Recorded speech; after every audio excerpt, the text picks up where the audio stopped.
గత ప్రభుత్వం మళ్ళీ ఏం మాట్లాడుతున్నారు? మేము భవిష్యత్తు ఇవి చేస్తాం ఉన్నారు. మీకు 5 సంవత్సరాల సమయం ఇస్తేనే మీరు ఏం చేయలేకపోయి రాష్ట్రాన్ని ఇంత అస్తవ్యస్తంగా చేశారు. ఇంకొకసారి మీరు వస్తే ఏం జరుగుతుంది? అదే వద్దని చెప్పి మనం ప్రజలు పక్కన పెట్టారు.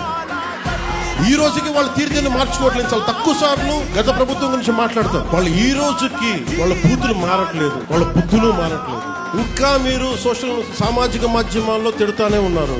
మళ్ళీ ఇంకొకసారి హెచ్చరిస్తున్నారు. పిఠాపురంలో ఒకసారి చెప్పాను మీకు, మళ్ళీ మీరు కూర్చొని పాత పద్ధతిలో గనక మళ్ళీ నాయకులు మళ్ళీ మీరు పిచ్చి ప్రలాపనలు చేస్తే పర్యవసానాలు చాలా తీవ్రంగా ఉంటాయి. గుర్తుపెట్టుకోండి.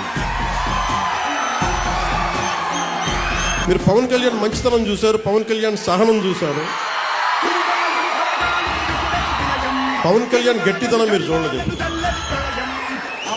దయచేసి అక్కడ దాకా తీసుకెళ్ళకండి. మళ్ళీ హద్దులు దాటి మాట్లాడి మేమే వచ్చేస్తాం 29లో అంటే నేను చెప్తున్నాను కదా, మళ్ళీ ఈ రోజున నా రాజోలు గడ్డ సాక్షిగా చెప్తున్నాను కదా. మీరు అలాంటి ఆశలు పెట్టుకోకుండా జరగదు.